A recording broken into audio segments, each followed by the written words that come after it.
हे what's up guys, कैसे हैं आप सब लोग। मैं हूं शमशेर अली और आप मुझे देख रहे हैं वीवो केमिस्ट्री चैनल पे।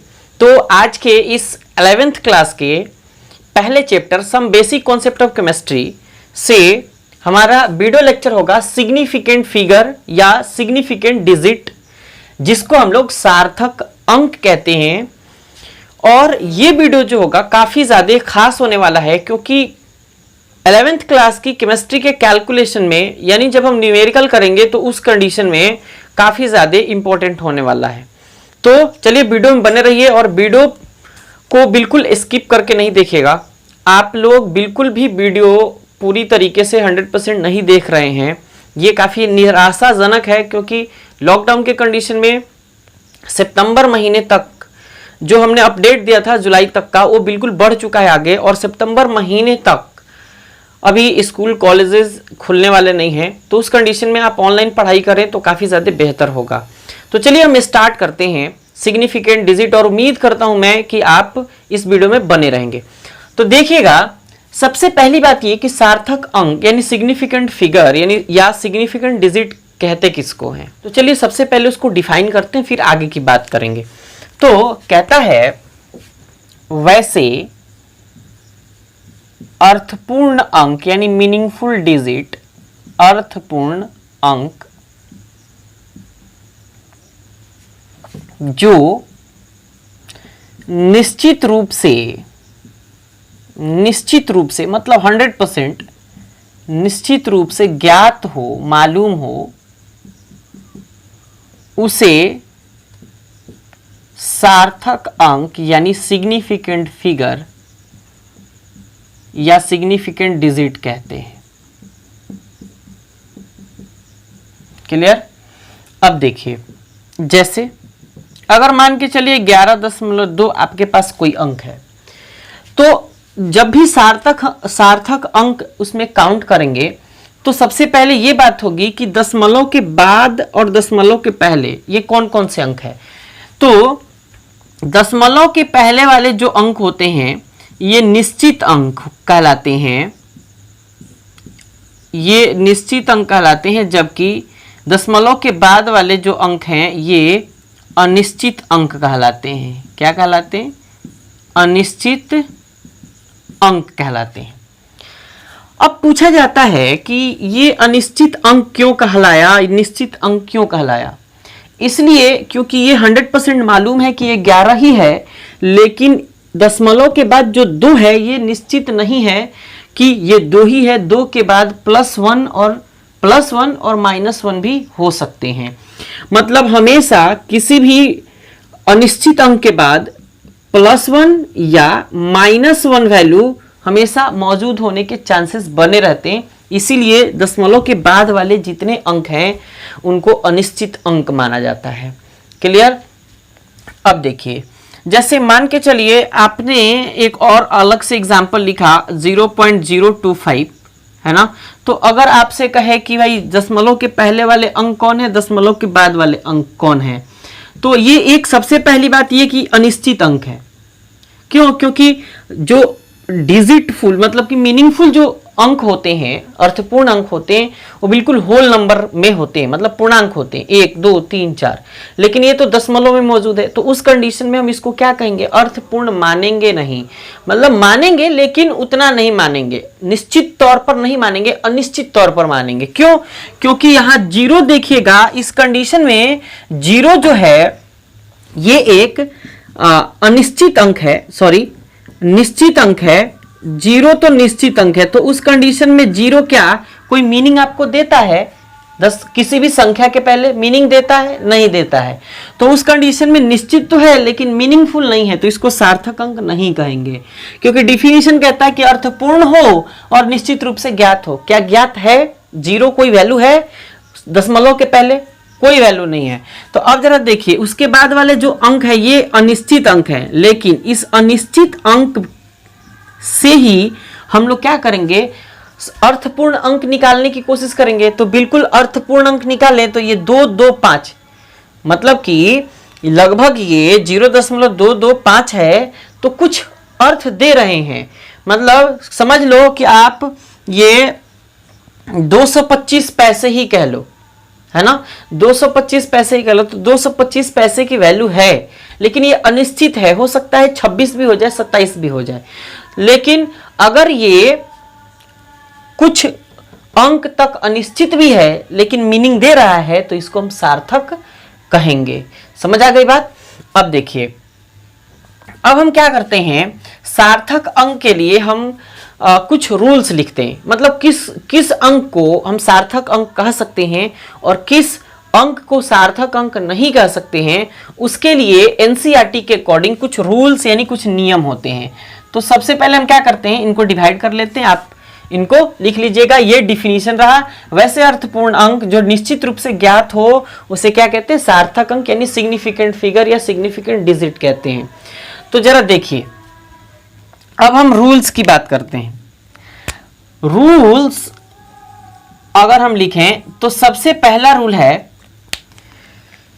कि सभी नॉन जीरो डिजिट, क्वेश्चन पूछा जाता है कि अगर कोई इतना बड़ा अंक दे दे, चाहे कोई भी अंक हो, जैसे यही अंक है तो इसमें पूछे कि कितने सार्थक अंक मौजूद हैं, नंबर में पूछता है, 2 है, 3 है, 4 है, 5 है, कितने हैं। तो इसके लिए हमने क्या लिखा है, अब रूल लिखने की कोशिश हम कर रहे हैं। जैसे जैसे हम आगे बढ़ते जाएंगे बिल्कुल आपको क्लियर होता जाएगा कि इसमें आपको रूल के अकॉर्डिंग क्या क्या करना है और कैसे आप सार्थक अंक पहचान पाएंगे। अब देखिए, रूल नंबर पहला है सभी नॉन जीरो का मतलब होता है अशून्य, नॉन जीरो डिजिट, सभी नॉन जीरो डिजिट का मतलब होता है 1 2 3 4 5 6 7 8, मतलब उसमें, और 9, मतलब कि उसमें जीरो नहीं होना चाहिए। क्लियर हो गई बात, यानी अशून्य। अब देखिए, सभी नॉन जीरो डिजिट क्या होते हैं, सिग्निफिकेंट, यहां अंग्रेजी में लिख लेते हैं, सिग्निफिकेंट फिगर या डिजिट होते हैं। क्लियर हो गई बात। अब देखिए एग्जाम्पल की बात करते हैं।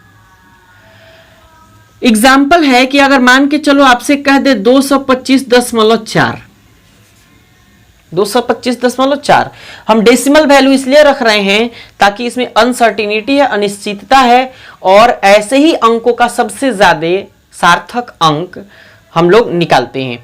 तो अब देखिएगा 225.4, इसमें कोई भी जीरो है नहीं है, तो इसलिए सिग्निफिकेंट डिजिट या सिग्निफिकेंट फिगर, जिसको एफ से डिनोट कर देते हैं हम, तो सिग्निफिकेंट फिगर इसमें कितने हैं, 4।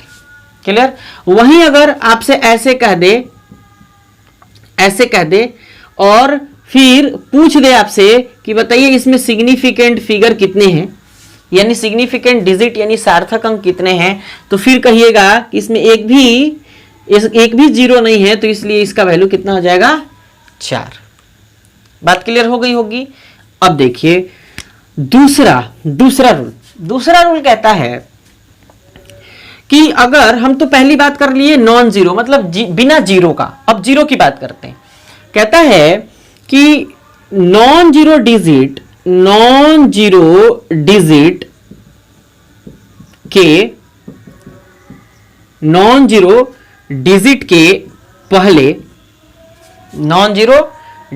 के पहले डेसिमल हो, यानी दशमलव हो, डेसिमल हो, यानी कि यहां एग्जाम्पल के थ्रू आपको समझा रहे हैं। कह रहा है कि नॉन जीरो डिजिट मतलब मान के चलो आपके पास 4 ही है, कि पहले डेसिमल हो और उसके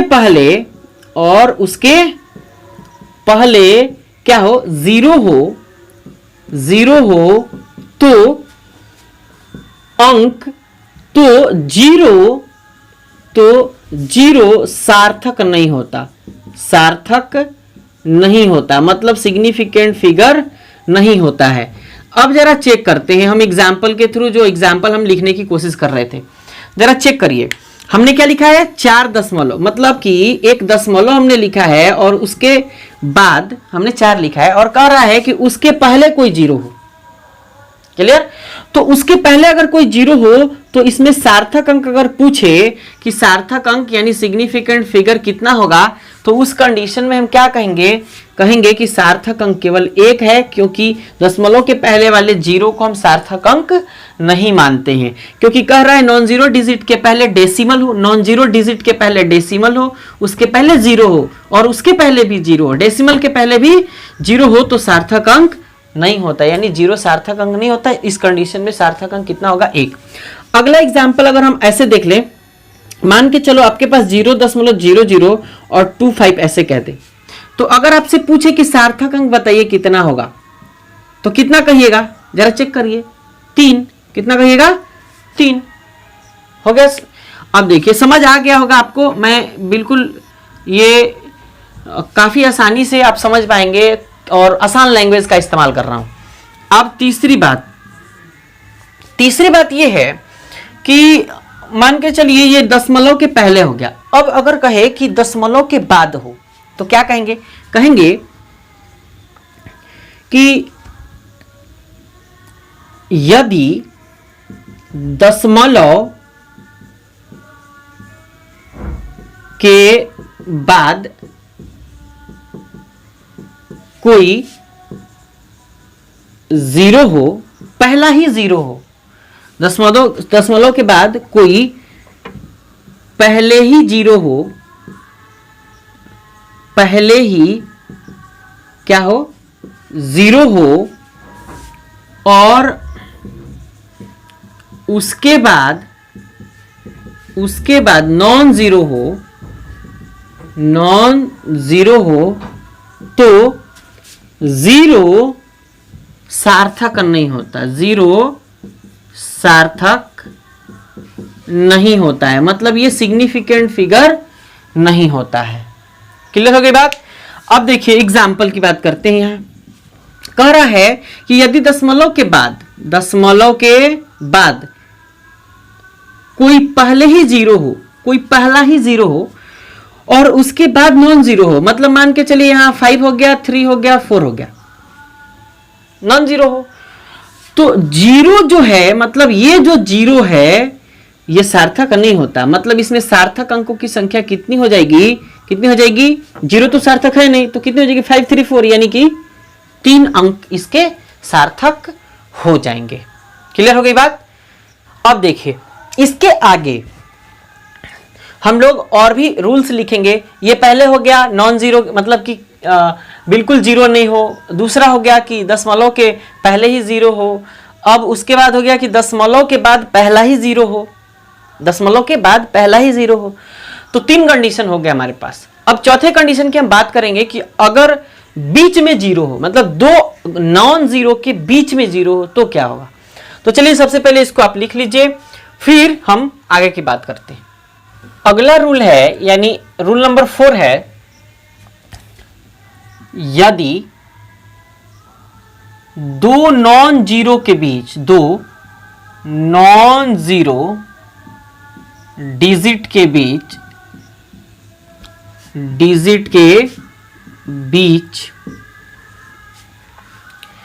जीरो हो, तो जीरो भी सिग्निफिकेंट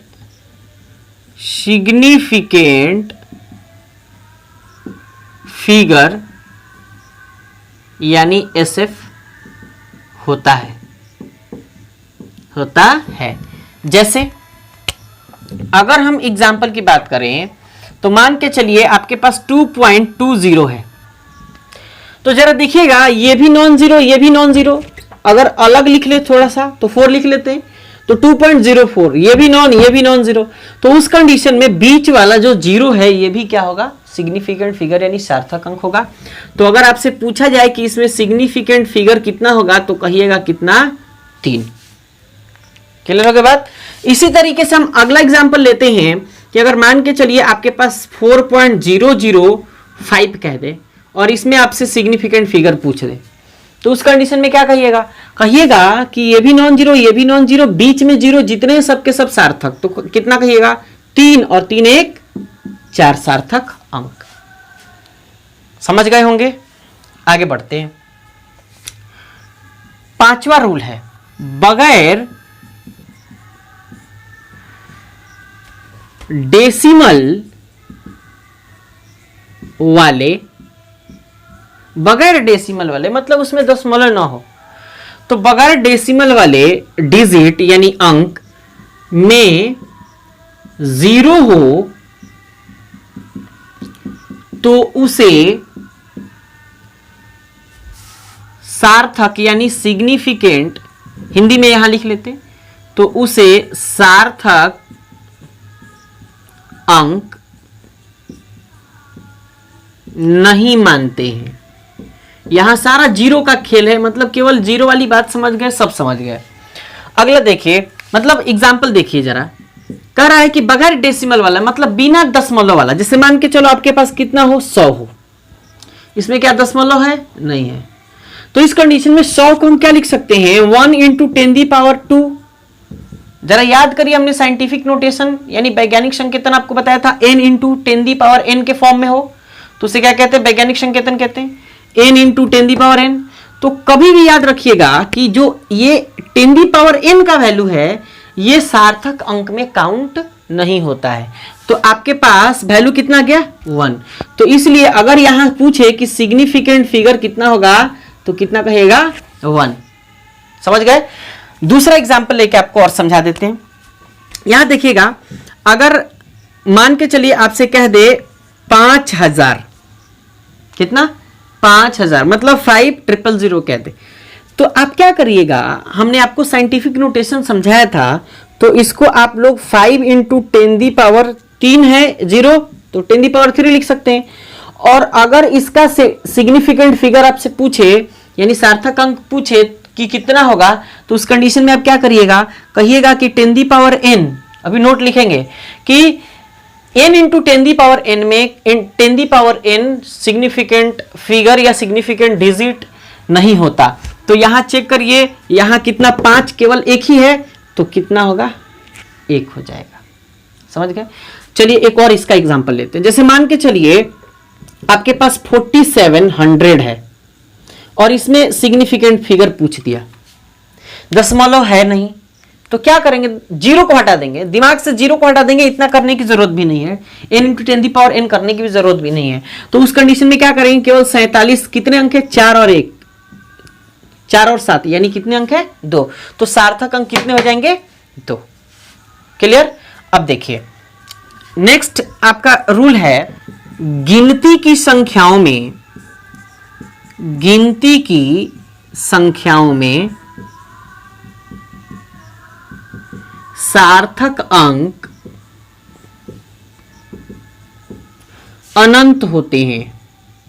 क्या होते हैं, अनंत होते हैं, मतलब ये इनफाइनाइट होते, कितने भी हो सकते हैं। कैसे, जरा चेक करते हैं। अगर मान के चलिए आपसे ही कह दे कि 20 अंडे, क्या कह दे, 20 अंडे, तो इस 20 अंडे की अगर बात हो तो इसमें हम सार्थक अंक अगर पूछें तो कितना अलग अलग बना सकते हैं, जरा देखिएगा और बिल्कुल ध्यान से देखिएगा क्योंकि बहुत ज्यादा इंपॉर्टेंट है।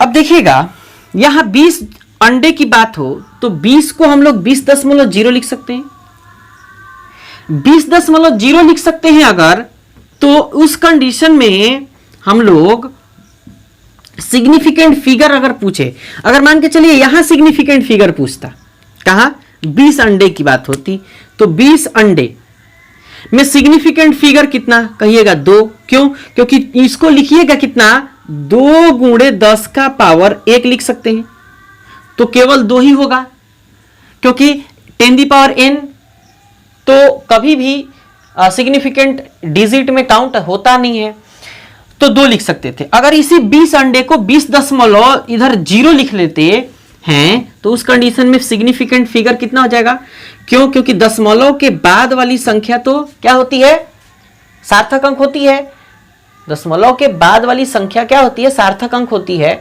मतलब किसी भी संख्या के अंत में दशमलव हो, उसके बाद 0 हो, उसके बाद 0 हो, तो सभी के सभी 0 सार्थक अंक होते हैं। अभी इसके बाद लिख लेंगे। तो ये इसमें सार्थक अंक कितने हो जाएंगे? 3। कितने हो जाएंगे? 3।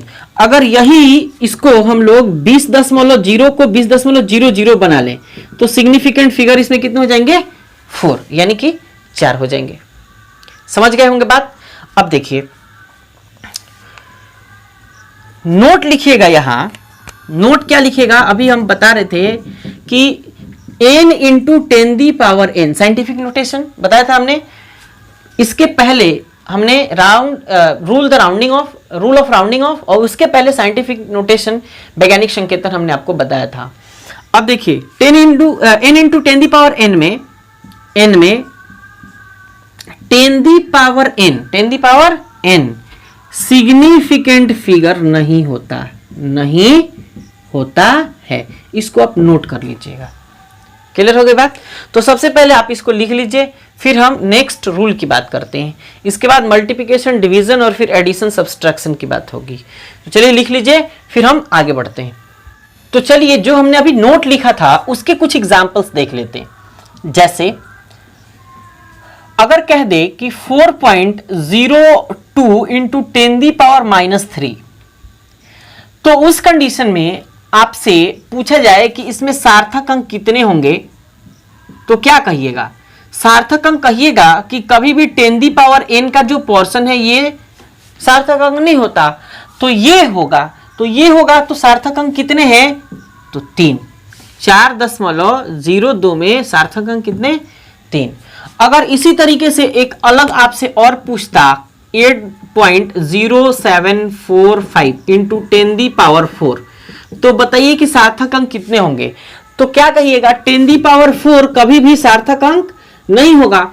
और उसके बाद वाले वैल्यू देखिए नॉन जीरो के बीच जीरो है तो सार्थक अंक होगा।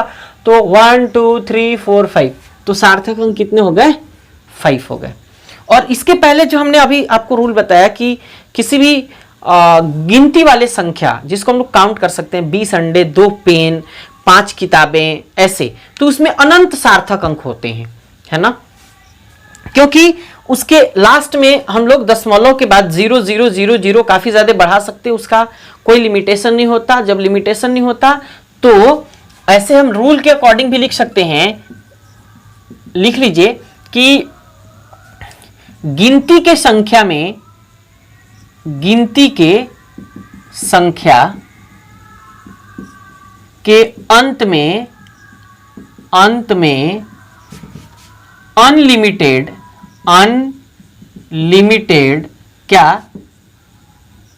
अनलिमिटेड जीरो दशमलव के बाद रख सकते हैं। दशमलव के बाद रख सकते हैं। और जब रख सकते हैं तो उस कंडीशन में रख सकते हैं तो सिग्निफिकेंट फिगर क्या होंगे? अनंत होंगे। क्या होंगे? अनंत होंगे। इसके पहले वाले रूल के अकॉर्डिंग वैसे ही मतलब लगभग वेरी करता है। तो मान के चलिए आपके पास कह दे कि 200 रुपए हैं, 200 रुपए हैं अगर, तो इसमें अगर आपसे पूछे कितने सार्थक अंक हो सकते हैं, तो जनरली अगर हम कहें रुपए की बात हो रही है, रुपए की मतलब उसको काउंटेबल है, तो हम लोग क्या कर सकते हैं कि इनको तो दो तरीके से लिख सकते हैं। एक 200 है तो 2 गुणे 10 का पावर हम लोग 2 भी लिख सकते हैं। तो इस कंडीशन में केवल एक सार्थक अंक होगा। क्लियर है? अब देखिए अगर ये 200 रुपए हो गए, है ना, इसके बाद आपसे ये कह दे कि लगभग 575 रुपए हैं। कितने? 575। और आपसे पूछे कितने? 575 बॉल कह दे। चलिए हम लोग बॉल लिख लेते हैं। तो अगर वो आपसे पूछे कि भाई इसमें कितने सार्थक अंक, तो आप कितने बना सकते हैं इसका कोई अंदाजा नहीं है। कैसे जरा चेक करते हैं। 575 के बाद आप 575 के बाद दशमलव रख सकते हो, जीरो रख सकते हो, उसका कोई वैल्यूएशन नहीं होता। दशमलव के बाद जीरो का कोई वैल्यूएशन नहीं होता, लेकिन सार्थक अंक में होता है। अगर आप चाहते हो तो भाई एक जीरो रखा आपने तो कहेंगे 3 और 1 4, सार्थक अंक 4। अगर आप चाहते हैं कि नहीं हम और भी रखेंगे तो कहेंगे 0.000000। तो सार्थक अंक कितने कह लेंगे, जरा चेक करिए। इधर दशमलव के पहले 3, इधर 3 और ये 2 5, मतलब 5 और 3 कितना 8। सार्थक अंक कितने हो गए, 8 हो गए। तो ये आपका कंप्लीट रूल्स हुआ। अगर आपसे इसी में क्वेश्चन एनसीईआरटी से रिलेटेड पूछ दे, एनसीईआरटी का क्वेश्चन हम आपसे कुछ मतलब करा रहे हैं, तो जरा चेक करिए। एनसीईआरटी का क्वेश्चन हम लिख देते हैं। तो ये आपके एनसीईआरटी टेक्स्ट बुक के क्वेश्चन है जो 1.19 टेक्स्ट बुक में आपके एक्सरसाइज में 1.19 वाले ये सब के सब क्वेश्चन है। तो हम क्या करेंगे, हम ये निकालेंगे कि ये सार्थक अंक इसमें कितनी है, सार्थक अंकों की संख्या बताना है। तो पहला जरा चेक करते हैं, क्वेश्चन है 0.0225। तो 0.0225 अभी हमने बताया था रूल कि अगर दशमलव हो उसके बाद ही पहला 0 हो तो 0 सार्थक अंक नहीं होता।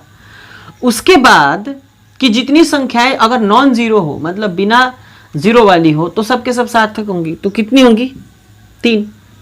दूसरी क्वेश्चन ये है 0.0025। तो जरा चेक करिए, दशमलव के बाद है और फिर 0, पहला भी 0 दूसरा भी 0, तो दशमलव के बाद ही पहला और दूसरा 0 हो, उस कंडीशन में उसको सार्थक अंक नहीं मानते। तो उसके बाद नॉन जीरो जितने होते सार्थक अंक होते हैं। तो ये 2 और 5 मतलब कितने हो गए, 2। तो अब तीसरा क्वेश्चन है 208। क्लियर। तो इसमें दशमलव तो है नहीं, दशमलव नहीं है, लेकिन इसमें 0 मौजूद है। तो हम काउंट कर लेंगे टोटल संख्या कितनी है, 208। टोटल सार्थक अंक कितने हो जाएंगे, 3। अब देखिए काफी आसान है, रूल पढ़ते जाइए बनाते जाइएगा। 505 यही अब हम क्या करते हैं, अलग कलर से यही बना देते हैं। 505 है, सॉरी 5005 है, तो टोटल सार्थक अंक कितने हो जाएंगे, 4।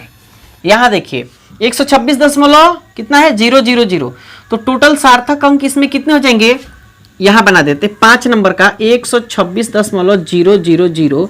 तो सार्थक अंक दशमलव के बाद वाले भी 0 सबके सब सार्थक होते हैं। तो 3 और 3 कितने, 6। इधर देखिए 500 दशमलव कितने, 00, तो सार्थक अंक 3 और 2 कितने, 5। इधर चेक करिए 6 या 7 नंबर जो भी हो, 2.0034। क्लियर। तो अब जरा चेक करिए, 0.0034, 2 नॉन जीरो के बीच का 0 सब के सब सार्थक अंक होते हैं। तो 4 और 1 5, सार्थक अंक 5। ये एनसीईआरटी का क्वेश्चन है जो काफी आसानी से आप बना सकते हैं रूल के अकॉर्डिंग। अगर रूल नहीं आता आपसे नहीं बनेगा, रूल आता है सबके सब बनेगा। अब हमारी बात होगी कि निकटतम संख्या, निकटतम अगर पूछ दे कि भाई 3 अंकों तक वैरी आपको बताना है, इसका 3 अंकों तक, 2 अंकों तक बताना है, तो क्या करिएगा, बताते हैं। तो सबसे पहले आप इसको लिख लीजिए, फिर लिखने के बाद हम इसको मिटाते हैं और आपसे और क्वेश्चन कराते हैं। लिख लीजिए। तो चलिए अब हम लोग एनसीईआरटी का 1.20 क्वेश्चन चेक करते हैं। कहता है निम्न को 3 सार्थक अंकों तक निकटित कीजिए। हमने जब रूल ऑफ राउंडिंग ऑफ आपको बताया था तो उसमें निकटतम संख्याओं के बारे में हमने बताया था। अगर उसको आपने नहीं देखा होगा तो वीडियो के डिस्क्रिप्शन बॉक्स में आपको उसका लिंक मिल जाएगा, वहां से आप चेकआउट कर सकते हैं, या प्लेलिस्ट लिख सकते हैं some basic concept of chemistry और उसके बाद लिखे वीवो केमिस्ट्री, तो प्लेलिस्ट भी आपके सामने आ जाएगा। वहां सबसे लास्ट में आपको सिग्निफिकेंट के पहले सेकेंड लास्ट आपको वीडियो मिल जाएगा। तो जरा चेक करिए, इसमें क्वेश्चन 3 सार्थक अंकों तक ही निकटित करना है, लिखना है। तो क्या करेंगे हम लोग, जरा चेक करते हैं। सबसे पहले ये बात देखेंगे कि सब में दशमलव है कि नहीं है। 3 में है, 1 में नहीं है, कोई दिक्कत नहीं है, 1 में नहीं है। तो हमारी बात केवल 3 सार्थक अंकों तक ही होगी। चेक करते हैं, 3 सार्थक अंकों तक अगर लिखेंगे तो रूल ऑफ राउंडिंग ऑफ जो नियम है उसको भी हम लोग ख्याल रखेंगे।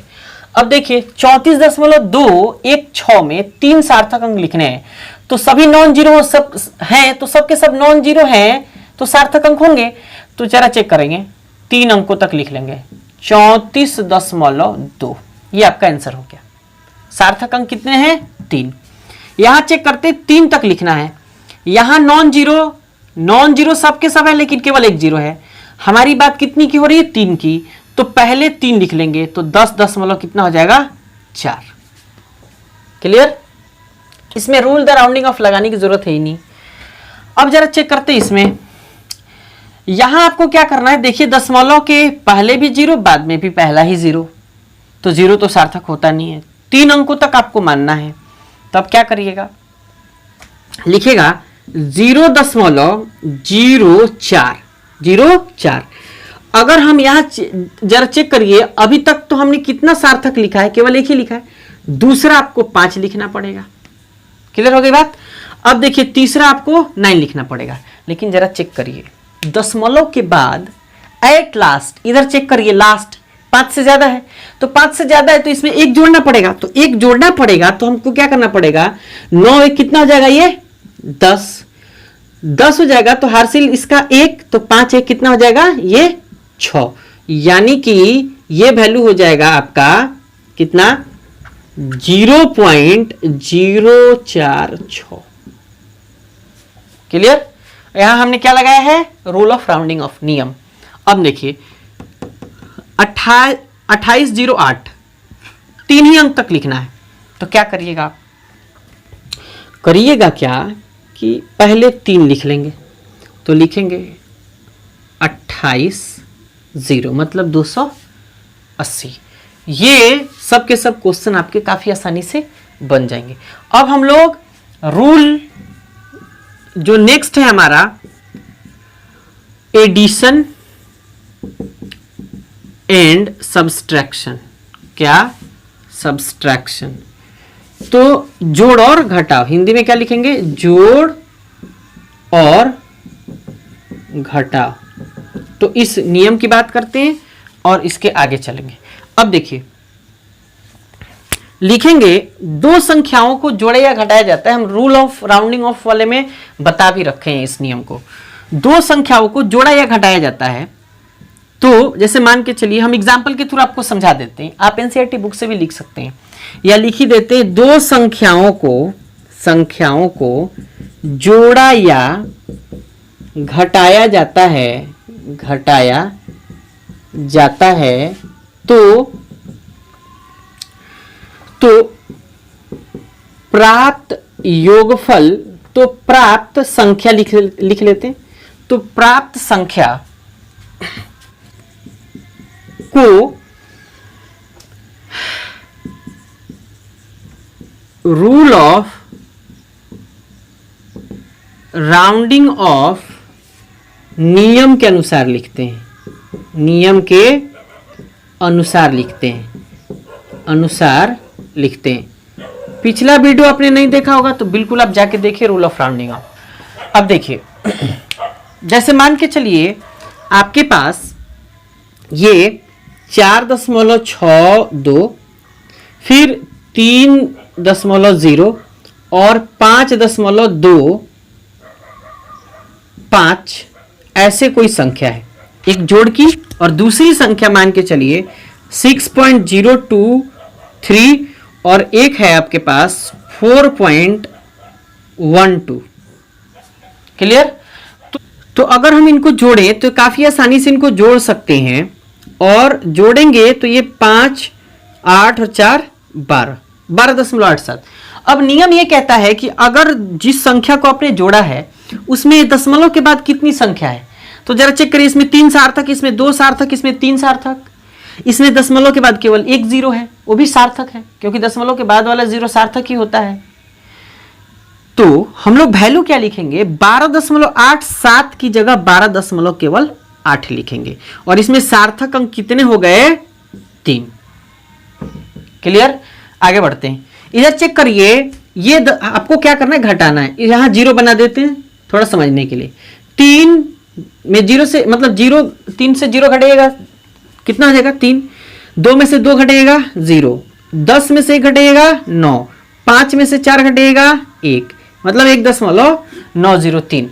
अब एक बात बताइए, फिर हम लोग वही कंडीशन अप्लाइंगे, मतलब अप्लाई करेंगे रूल ऑफ राउंडिंग ऑफ का। तो इसमें जरा चेक करिए कि हमने 0 तो यहां अपने से लगाया था, है ना, केवल समझने के लिए। चलिए हटा देते हैं। अब देखिएगा कि दशमलव के बाद इधर संख्या कितनी है, 2 बार, मतलब 2 संख्याएं मौजूद है, 1 और 2। तो हम फाइनल जो आंसर लिखेंगे वो दशमलव के बाद 2 ही अंक तक लिखेंगे, 9 और 0, यानी 1.90, ये आपका आंसर हो जाएगा। और इसमें कितने सार्थक अंक हो गए, 3 हो गए। क्लियर हो गई होगी बात। अब हम लोग गुणा और भाग पर चलते हैं। तो हमारा अगला रूल है मल्टीप्लिकेशन एंड डिवीजन, मतलब गुणा और भाग। रूल हमने टाइम बचाने के लिए पहले ही लिख दिया है। किसी 2 सार्थक अंक का गुणा या भाग करने के बाद प्राप्त सार्थक अंक की संख्या उतनी ही होनी चाहिए जितना कि सबसे कम सार्थक अंक वाली संख्या में होती है। जैसे अगर हम 2 संख्याओं से गुणा कर रहे हैं तो सबसे कम सार्थक अंक वाली संख्या ये है, क्योंकि इसमें 3 इसमें 2 है, और यहां भाग कर रहे हैं तो इसमें 3 और इसमें 1 है ना। तो हमारी जो लास्ट में जो भी वैल्यू आएगा उसमें इसके हिसाब से केवल 1 सार्थक अंक होना चाहिए और इसके हिसाब से 2 सार्थक अंक होना चाहिए। गुणा करते हैं, जरा चेक करिए। तो जो हमारा वैल्यू आता है ये आता है 14.625। क्लियर। तो हम क्या करेंगे, सार्थक अंक इसमें चेक करेंगे कितने हैं, 2। तो हम लोग भी क्या करेंगे, केवल सार्थक अंक इतना, मतलब 14 ही लिखेंगे, क्योंकि सार्थक अंक हमको कितना दिखाना है, 2 ही दिखाना है। क्लियर हो गई बात। यहां अगर भाग की बात करते हैं तो जरा चेक करिए, ये ही दशमलव ये भी दशमलव, भाग करेंगे तो ये कटेगा कितने बार में, 105 बार में। दशमलव इधर है तो हमको क्या करना है, इधर 1 ही अंक तक, मतलब इसमें दशमलव कितना है, सॉरी सार्थक अंक कितना है, 1। तो 1 ही सार्थक अंक हमको दिखाना है, तो कितना फाइनल दिखाएंगे, 1। ये आपका आंसर हो जाएगा। तो ये आपका मल्टीप्लिकेशन और डिवीजन रहा। पूरा कॉन्सेप्ट हमने इस वीडियो में डाल रखा है। अगर आपको इस वीडियो में कोई भी दिक्कत हो तो आप कमेंट बॉक्स में कमेंट करिए, और अगर आप वीडियो काफी अच्छे तरीके से आपको समझ में आया है तो आप वीडियो को लाइक करिए, अपने दोस्तों के साथ शेयर करिए। जो लॉकडाउन में उनकी पढ़ाई नहीं हो पा रही है, उनका काफी ज्यादा बुरा कंडीशन होगा, है ना। तो अगर आप इस चैनल पे नए हैं तो चैनल को सब्सक्राइब करके बेल आइकन को प्रेस कर लीजिए। साथ ही अगर वीडियो अच्छा लगे तो वीडियो को लाइक करिए, अपने दोस्तों के साथ शेयर करिए। और फिर एक बार कहते हैं कि चैनल पे पहली बार आए हैं तो चैनल को सब्सक्राइब करके जरूर जाइएगा। टिल देन, स्वस्थ रहिए, मस्त रहिए।